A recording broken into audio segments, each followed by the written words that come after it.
believe that the golden rice story was one of the main reasons maybe you decided to write this book here that we spoke in the beginning, Fake Invisible Catastrophes and Threats of Doom. And you have a chapter in your book called Climate of Fear and Guilt. And you start this chapter by writing, you have heard the news on climate change that says that human-caused emissions of carbon dioxide are going to make the world too hot for life. So now as you drive down the way in your SUV, you're afraid that you are killing your grandchildren. I had an experience with my daughter about some years ago that she got back from school and she was really afraid. She was crying because they told her that she got only 10 years to live and that the planet was going to be destroyed by the humans. Is that really what is going on? Is CO2 a pollutant? Can you take us through the history of CO2 on Earth? Can you clear that for us? Because I think it is one of the main reasons that, well, we'll speak later on about what is going on the planet right now, but can you help us with that, please? Well, just to begin with your daughter, this is one of the most evil things in our society today, the use of children. And Greta Thunberg is the top of this pyramid. She is being used. She's being used. She is being used. And if you go back through history and look at historical photographs of Mao Zedong and Stalin and Hitler, they all used young children, mainly girls with pigtails. Yes. And there's Greta Thunberg, a young white girl with pigtails. And it's so uncanny that it would even be the same stereotype that is chosen to appeal to people and to scare the children. And philosophically speaking, as you said before, those ideologies that those guys represented, they didn't like very much humans. No, and they resulted in the murder and death of millions of people. Yes. And so this is the face of evil, using children to scare everybody, including the children, into this new ideology that humans are destroying the planet and only 10 years to live unless we destroy human civilization. They don't put it that way, but that is what they are asking for. They're asking for the complete and total destruction of human civilization, of the nearly 8 billion people who are depending every day on food, energy, and materials for their survival. You cannot stop time, and you cannot stop the continuing need every day, especially for energy, which is transient. It doesn't stick around. When it's produced, it has to be used, or else it's gone. Yeah. Food is different. It lasts for some weeks before it rots. Or with refrigeration, but I'm sorry, we have no fossil fuels, and the sun didn't shine this morning, so the refrigeration isn't working, so the food is rotten. Other material things last longer. The concrete and steel, they don't need so quickly to be renewed. But energy and food. Now, there are 500 cities in the world with more than 1 million people. Each one of those cities depends upon the agricultural productivity in the surrounding area for their existence, for their survival. But someone living on the 30th floor of a condominium in the center of the city does not notice the trucks coming in at night to bring food to the stores and have the shelves full of food in the morning for them. I don't know where they think it comes from or how it gets there. Urban rich people want to address the problems of the rural people, you know, they want to demand from them many things that they don't really know how is to raise a crop, how is to live there. Yes, with very large machines. Yeah. The tractors and the combines with 500 horsepower diesel engines in them or more. Yeah. They can't do this with batteries. No, not on a global basis. Fossil fuels are what make those machines go. So the problem with these people is they are against the only alternatives that would actually work. Those are hydroelectric energy, as you know well in Brazil, with 80% hydroelectric energy. But the Greens are against this. They're totally opposed to hydroelectric energy, even though it is clean and renewable and provides a large portion of electricity in the world. Norway gets 90%. My country, Canada, gets 60% of its electricity from hydroelectric. New York State, with the Niagara Falls, gets a big percentage. But hydroelectric is only the second most important technology for reducing the use of fossil fuels. The other one is nuclear energy. And this is totally rejected by the so-called Greens. Even though nuclear energy is the safest of all the technologies in terms of the number of casualties that have occurred compared to the amount of electricity that has been produced.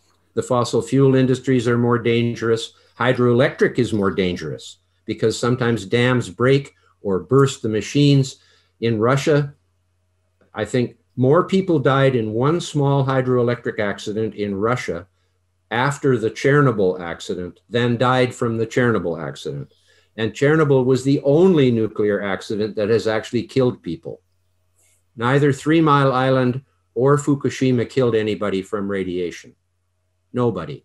But they are against hydro, against nuclear, against fossil fuels.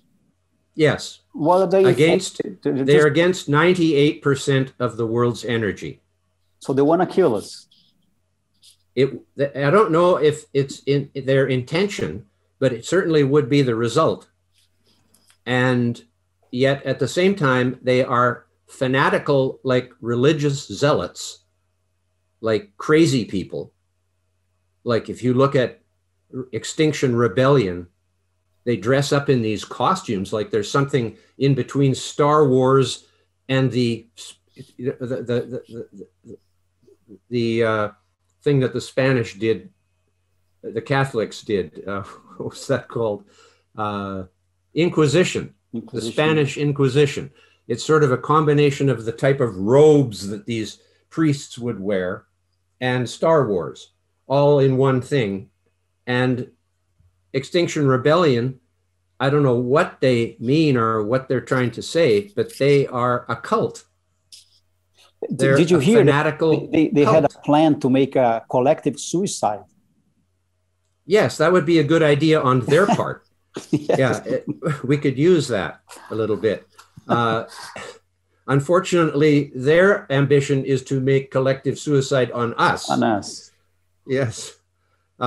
So the world has gone rather crazy to the point now where people are saying things that are so ridiculous that you can't even, it isn't even worth talking about it anymore in some ways because of the things they're saying.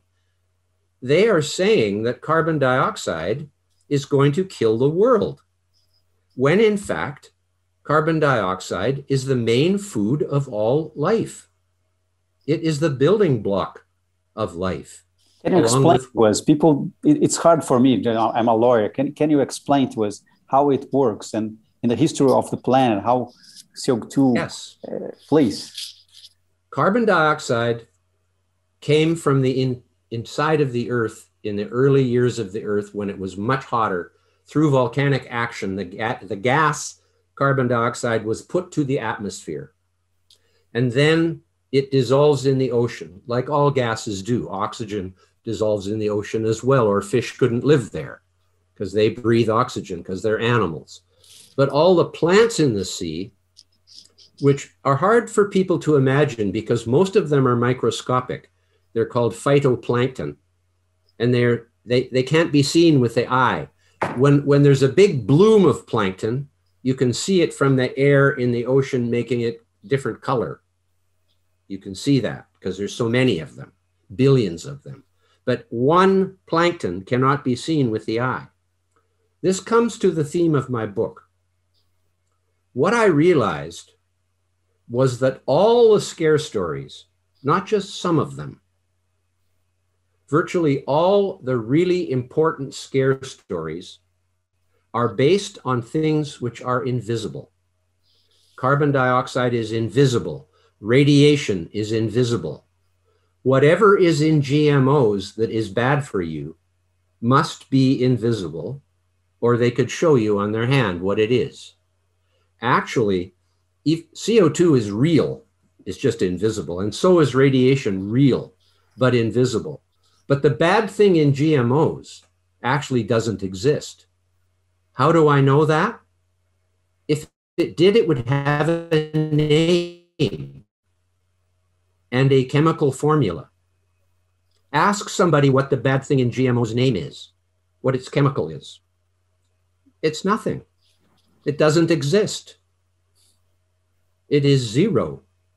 And yet they have made a massive campaign against there being something bad in GMOs, so they don't feed this to their children. They are afraid of it for some reason. They're afraid of it because of a ghost. There's nothing there. And so that's the invisible things. And the main ones are CO2, radiation, and GMOs.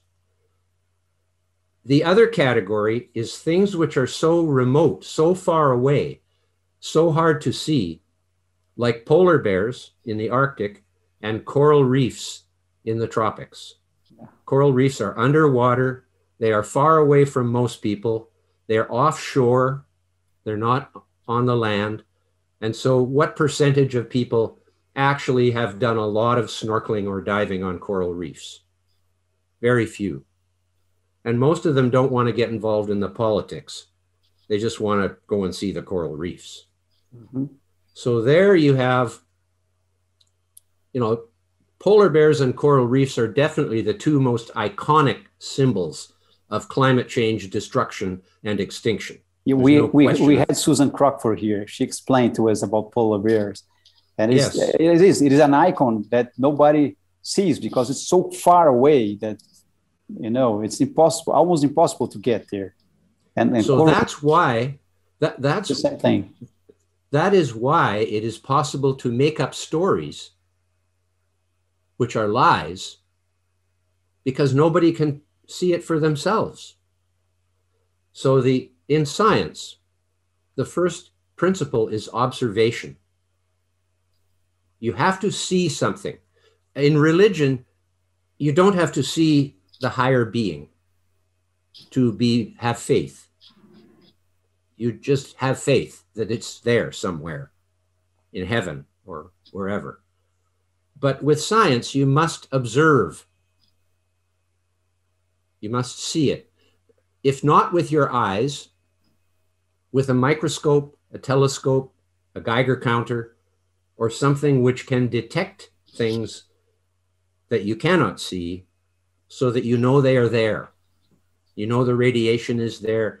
You know the far off star is there, which you can't see with the naked eye. These kind of things. So the second thing in science, after you have seen something, you go, oh my goodness, looks like this thing is causing this thing to happen. You've seen it once though. Verification is seeing the same thing over and over again under the same circumstances to demonstrate that it wasn't just a fluke. You see, you do this, then this happens. You do this again, it happens again. So you are now getting to the point where you're willing to go to the outside. By this time, you've done this privately in your laboratory or whatever, or outside with a telescope. Now you go and announce to the world, I think I have found something new. I think I have made a discovery. And then the next step is called replication, where credentialed scientists take your work, read how you did it, and see if they can produce the same result. And if they do, you are on the verge of a new discovery, theory, hypothesis, whichever word you wish to use, a new fact of how things work, cause and effect. That's how science operates. Well, if you can't even observe it in the first place, if you're a member of the public and you can't see the coral reef and you can't count the polar bears and you can't see the carbon dioxide or the radiation, and there is a conspiracy among the activists, the media, the politicians, and the scientists to tell you a story that you cannot observe for yourself, that's how they get away with it. You see, in fact, the science is being purchased by the politicians. Almost all the science of climate change and all of these facts that they are trying to tell us are the result of bureaucrats and politicians deciding to give a grant to the scientist. They want something from the scientist that fits with their narrative, which is how to get votes, how to convince you that they can save your grandchildren from a certain death by climate change. Because this scientist, look what this scientist is saying. So there's where it begins. Then the media and the activists get a hold of it, and now millions of people hear this story, that climate change is going to make the earth too hot for life. That's basically what they're saying. And fossil fuels are bad. CO2 is going to kill us. Eight years ago, yes. I took a course on brewing beer with my father-in-law. He's a chemistry professor. And I called him. There is a course here about beer, how to brew beer. Would you go with me?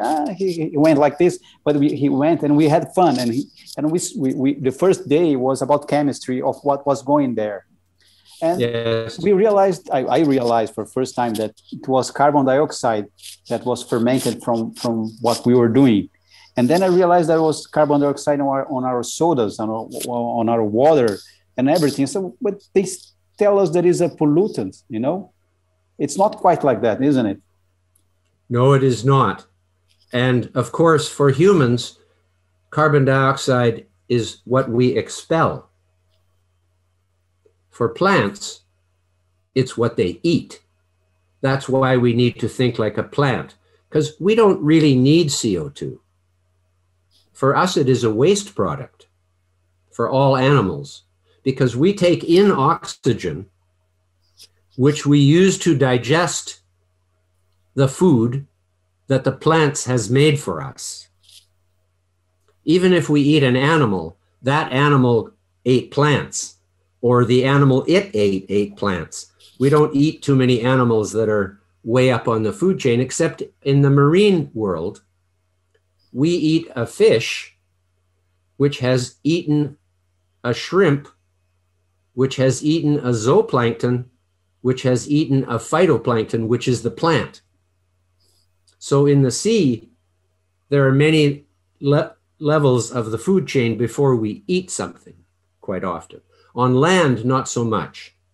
When we eat a cow, the cow has eaten plants. We don't eat too many carnivorous animals from the land. Nearly all the animals we eat from the sea are carnivorous. In other words, they have eaten another animal. So it's different in that sense. But the plants at the base of the food chain, they are the only thing that is at the base of the food chain, nothing else. They need carbon dioxide to survive. That is how they grow. All the carbon in carbon-based life, which is all life, comes from carbon dioxide in the air and the ocean. That's all why of it. you say carbon is our building block.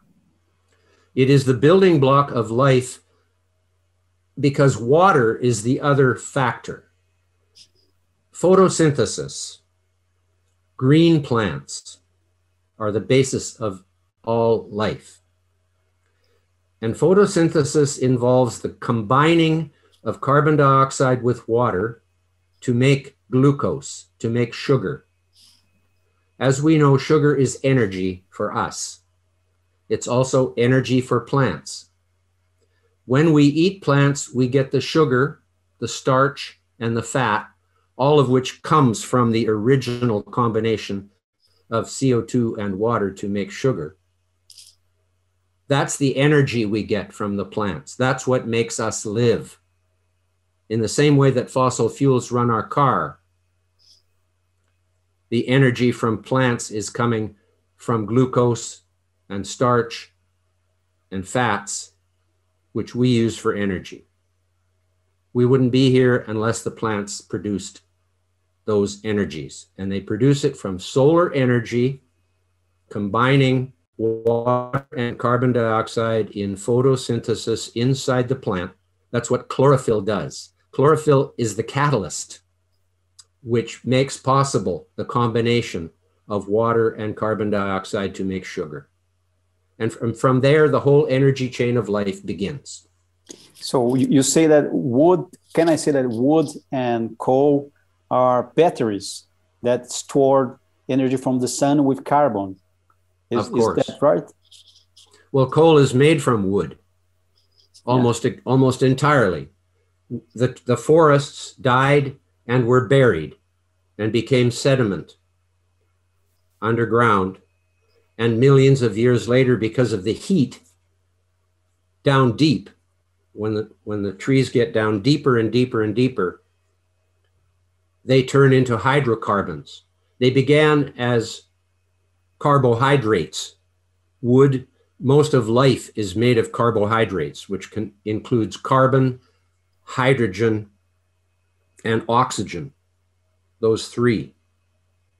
But when it turns into fossil fuels, it loses the oxygen and becomes a carbohydrate. But the carbon in that carbohydrate and the hydrogen, but the carbon mainly, contains energy. The energy it contains came from the sun. All the fossil fuels were made with solar energy. All of them. They are the embodiment of solar energy. And they are organic, as in organic chemistry, which is the true meaning of the word organic. The word organic, when it's provided to food, is a marketing term. It's a political term. It has nothing to do with chemistry or science. The word organic in science is used to say organic chemistry versus inorganic chemistry. Organic chemistry is the chemistry of carbon, which is basically the chemistry of life. Inorganic chemistry is the chemistry of steel and aluminum and all the other non-carbon things, of which there are many. But because carbon, with atomic number 16, combines with more other elements than any other element, and because life is complex, it took an element like carbon to be able to be the basis of life, because it can combine with almost every other element, not every one, but more than any other element can, to create complex enzymes, etc. One of the most fun things, let's talk about a couple of fun things to make us laugh a little about this. I used to ridicule people, I laugh at them, who said, my plants like it when I talk to them. Oh yeah, right. Good vibes, I guess, right? What the plant has no ears, right? It can't hear you talking. So how can you say this? Then I realized some later time, when you are talking to your plant, you are breathing 40,000 parts per million of carbon dioxide on them. They like it. It's their food. This is 100 times higher than CO2 in the atmosphere. So you are giving them super saturated fertilizer every time you open your mouth. So by talking to your plants, you are indeed giving them way more food than they would get if you weren't talking to them. So it's true. So you are saying more carbon dioxide in the air is better for the plants, is it? Of course, and there's proof. CO2 to the atmosphere. Is it bad for the planet? How much can we pump into the planet? Is it possible to measure that? In fact, as much as we like, because it would be impossible for us to put too much in. The history of life has been taking CO2 from the atmosphere and putting it into sediments, locking it away. CO2 began at least 10,000 parts per million, 500 million years ago. Before that, we don't know, but it was probably even higher because it came in the early years of the Earth when it was hot and the volcanoes were erupting everywhere and putting CO2 into the air. The water came the same way, only water is not an invisible gas unless it is in the form of a gas of humidity. Then you can't see the water either. But when water is liquid or water is solid, like ice, you can see it. But CO2 is only a gas in natural climate conditions. It never becomes a liquid or a solid like water does. So it behaves completely differently. But we can never see it unless dry ice, I don't know if you know dry ice, it is CO2 solid carbon dioxide. Yeah. But it's minus, I forget how many, minus 60 or 80 or 100 or something. It's minus many degrees. It was used to keep food and ice cream in freight when it had to take on a boat. You could keep things cold for a long time with dry ice. So I remember when I was a child, the dairy products came in a wooden container which contained dry ice. So it would stay fresh for 1 week on a boat, and then you could use it instead of going sour. So carbon dioxide was much higher in the original Earth atmosphere. And they say things like, well, people weren't there then, so we could never have CO2 at those levels. Well, actually, life was there then and was flourishing. The forests and the fish were there then. And our needs are not much different than the animals which lived back then. If we were in an atmosphere of 10,000 ppm CO2, we do just fine. CO2 actually doesn't become a problem for humans until up around 50,000 ppm. Then it becomes a blockage to oxygen getting to you because it's occupying so much of the air. But up until then, like the astronauts in Apollo 13, who had the problem with the machinery cleaning the CO2 from the air, yeah, they were at 30,000 ppm. As you know, right now it's 415 in the atmosphere. Mm-hmm. So just to compare these numbers. Yeah. People who go underwater in submarines for 3 months are allowed to have up to 8,000 ppm. They try to keep it lower than that, but that's the limit that they have set. Actually, it could go much higher than that and it would still cause no harm. But that's the limit they set for submarines, is 8,000. For 3 months, humans can live in that. So it's proven by so many different measurements and experience that a little bit more CO2 in the global atmosphere is not going to harm anything. As a matter of fact, it is only going to be beneficial. And that is the great irony of this situation. We are told that CO2 is basically a poison.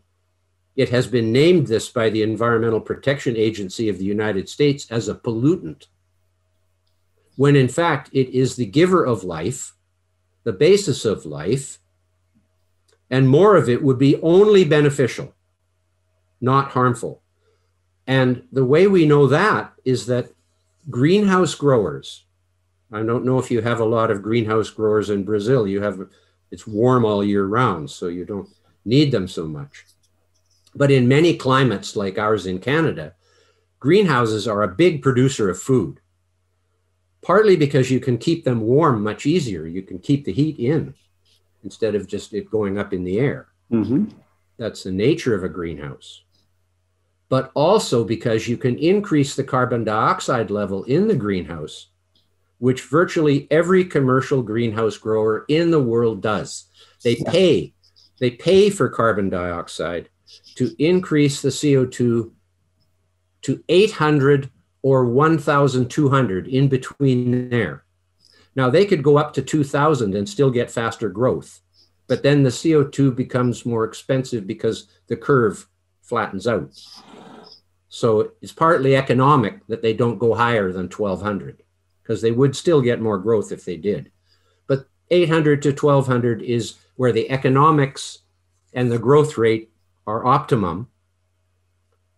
And that is what all plants would like, about two to three times the CO2 level that is presently in the atmosphere is the optimum level of CO2 for plants. And if we think like a plant, we would wish the plants had the optimum level of CO2, because the animals, there is no threat to animals from 800 ppm CO2 or 1,200. All you have to do is go back some millions of years, and that's what it was. And mammals were around, and reptiles were around, and birds were around when CO2 was much higher than it is today, much higher. And life flourished during those times. So we don't need to worry about our CO2 emissions into the atmosphere at all. There is no evidence in the long historical record that CO2 is the cause of warming of the planet. If you go back, just go back to the last ice age before this one. And that's the other irony. Not only is CO2 lower now than it has been in the history of the Earth, in this era of the Pleistocene Ice Age, where it went down to 180 just 20,000 years ago during the most recent glaciation during the Pleistocene Ice Age. There's been about 40 or more major glaciations during the 2.6 million year Pleistocene Ice Age, which we are in now. Most people think the Ice Age ended when the last glacial maximum happened, but it was only one of 40 that have happened in this Pleistocene Ice Age. Back and forth, back and forth.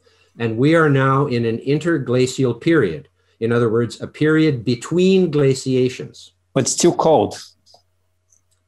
It's still cold. Yes, it's still colder now than it had been for the previous 250 million years before this ice age came. Well, the reason we know we're in an ice age is the North and South poles are covered in massive sheets of ice.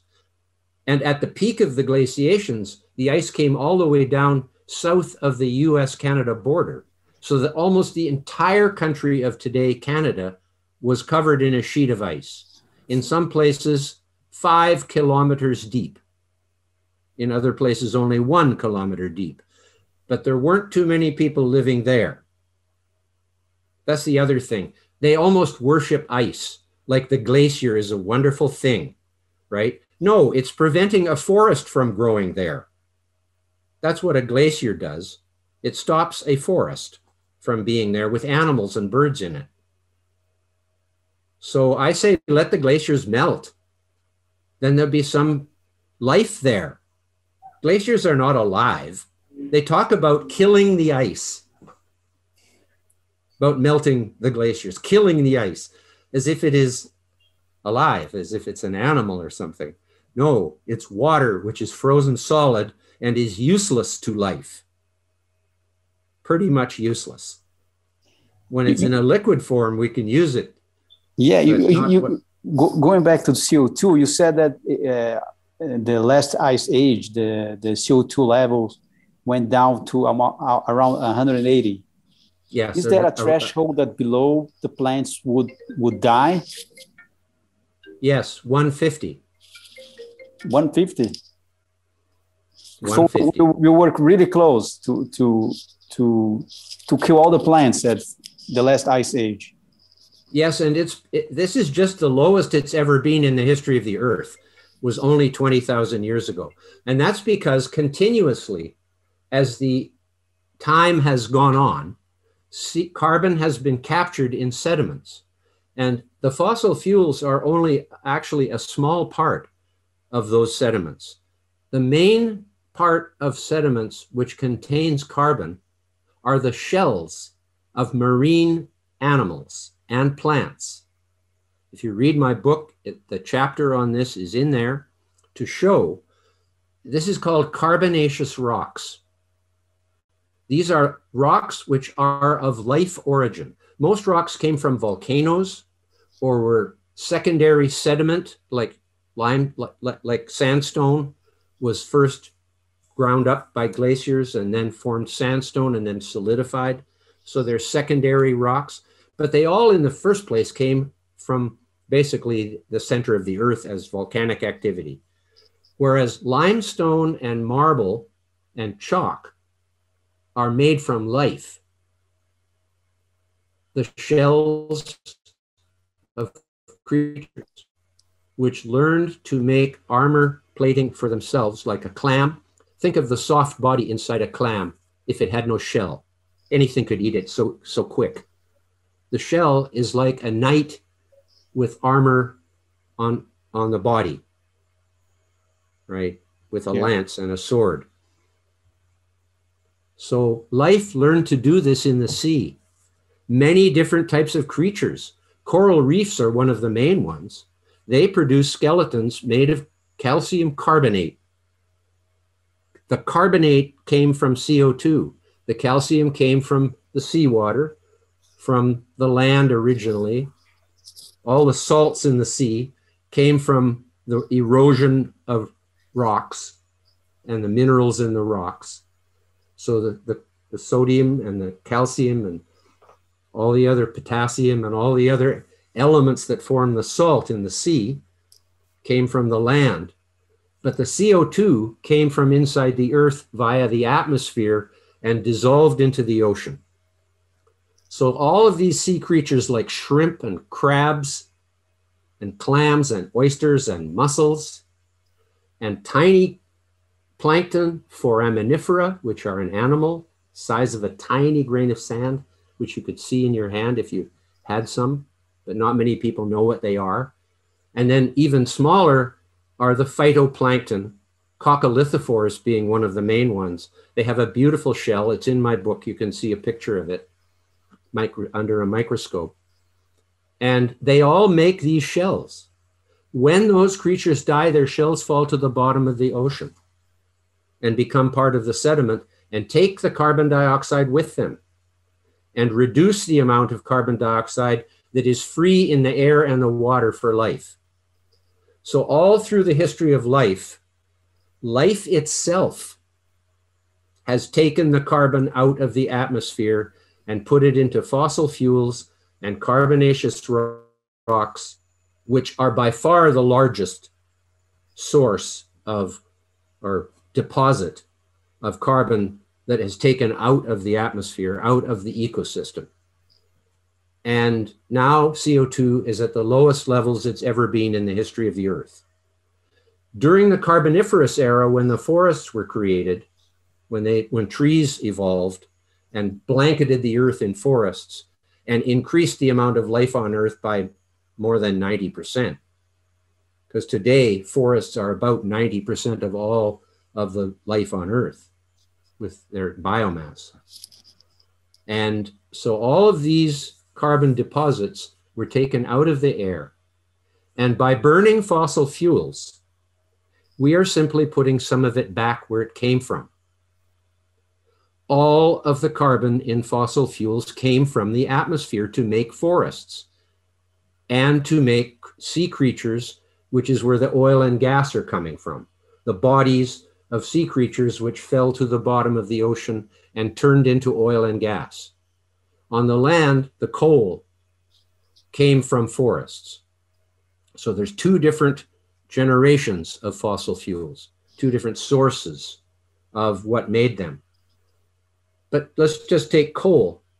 Yeah. The trees took carbon dioxide from the air and made wood, which is actually made of cellulose, which is a carbon compound.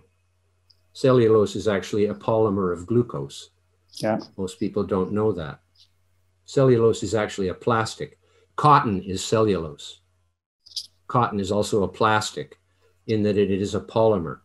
And people make the distinction between human-made plastics and so-called nature-made plastics, right? But nature does make plastics, and they are called cellulose mostly. For 3 billion years that nature has been making plastic. And nobody's against cotton. That's another story. Okay, so we are just putting carbon back in the atmosphere, which was taken out by the trees and made into coal. What's wrong with that? Restoring a balance to the global carbon cycle. That is what we are doing. We didn't do it on purpose.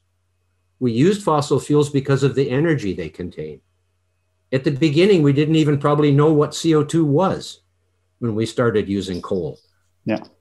Maybe the science was somewhat advanced by that time, but it didn't matter what was in the burning of the coal. What mattered was the energy, not the CO2. So in the same way that the sea creatures and the trees did not know that they were depleting the atmosphere and the sea of carbon by growing and making shells for themselves. They didn't know this. This was, in other words, inadvertent, because the shells that sea creatures learned to make beginning over 500 million years ago were for armor plating. They weren't to remove CO2. That wasn't their purpose. That was a side effect. It was for survival. Yes, it was actually a brilliant evolutionary move to create a protective armor plating for your soft body. Because before that, all marine creatures were soft and something could eat them like that. Now they have a shell, which, you know, we see seagulls here taking a clam from the beach, flying up in the air and dropping it on the rocks. They learned inside. Oh, yes. We see them all the time doing that. And so they learned that. Now the shell isn't so useful as long, well, except clams go deeper in the ground, in the tidal areas. So they do get where the seagull can't find them so easy. But when a seagull finds a clam, that clam is going to be food. Let me put a scenario for you. Like, if there weren't for humans putting CO2 in the air, and you said that, and these animals were trapping the CO2, and we will come to an ice age probably sometime, and we know that oceans, when they are cold, when it's colder, they absorb more CO2. If we weren't pumping those CO2, would the CO2 go below this threshold of 150 and the plants would die and we all would die? Is it a possibility that would happen? I'd say, given the history of 500 million years of CO2 becoming net depleted in the atmosphere, it's up and down, but it's down in general. And only 180 at the last glaciation, only 30 ppm above the death of plants beginning. I would say it would be inevitable that if we hadn't come along, in other words, humans are the salvation of life, not its destroyer. And we came along, maybe not just in time, but pretty close to just in time, because, I mean, 180, it went down to, there's no evidence whatsoever to suspect that the Pleistocene ice age has ended. The last ice age, I haven't talked about it yet, but it ended 250 million years ago. That's why I said for the last 250 years before this ice age, it was warmer than it is now. Because in between these two ice ages, it was warmer. We know that, much warmer at times. The whole Earth was green, including the North and South poles, for 250 million years. That ice age was named the Karoo, K-A-R-O-O. You can look it up and you can find that it lasted for 100 million years when the Earth was cold. 100 million. This ice age is 2.6 million years old. There is no reason to believe that it's going to end soon. None whatsoever. As a matter of fact, the record from the marine sediment analysis shows that it's actually getting colder still when it goes into its glaciations. It's hard to predict. We can't predict what will happen next. But judging from the Greenland ice cores, which go back for many thousands of years before this Holocene interglacial period, it is quite clear that the last 6,000 years before now, there has been a slight net cooling of the Earth. It goes up and down, up and down, up and down, up and down, but it goes down in general, about from 6,000 years ago. Before that, the first 6,000 to 8,000 years of this 10,000 year Holocene period, well, 12 actually, they say, it depends on where you put the line, because it's all continuous, of course, but they have demarcations where they say, okay, we'll say it started here. For the first part, the first half of the Holocene interglacial period was warmer than it is now. That is an absolute known fact. Since then, it has been cooling slightly. And the Little Ice Age, which peaked in 1700 AD, only 320 years ago, was the coldest it's been in 10,000 years in the entire interglacial period. So we see a downward trend, net downward trend, with ups and downs. There was the Minoan warm period, the Roman warm period, the medieval warm period, 1,200 years ago, 1,000 years ago, and now we're in the modern warm period, coming out of the Little Ice Age. But in between each of those warm periods was a cold period, of course. Otherwise, there wouldn't be a warm period. And the cold periods were called the Dark Ages and the Little Ice Age. And people starved in those times because the summers were cold and the food production was declined. And with our technology, we can possibly overcome such things. But as you see, it's 80,000 years until the next glacial maximum if it follows the same pattern it has done for the last million years, 100,000 year cycles. In synchronization with the Milankovitch cycle of 100,000 years of the change in the shape of the Earth's orbit from more elliptical to less elliptical. It syncs perfectly. And prior to 1 million years ago, in the same Pleistocene ice age, the cycle was 42,000 years, not 100,000. It changed halfway through, a little more than halfway through the Pleistocene ice age. The cycle of glaciations changed from 42,000 to 100,000. And 100,000 has to do with the shape of the Earth's orbit. The 42,000 is perfect sync with the change in the tilt of the Earth towards the sun, which changes the solar radiation, just as the change in orbit does. Milankovitch was an astronomer and scientist in the 20s who discovered these cycles. These cycles are caused by the gravitational effect of Jupiter, mainly, and Saturn minor. But both those huge gas planets have a large gravitational effect.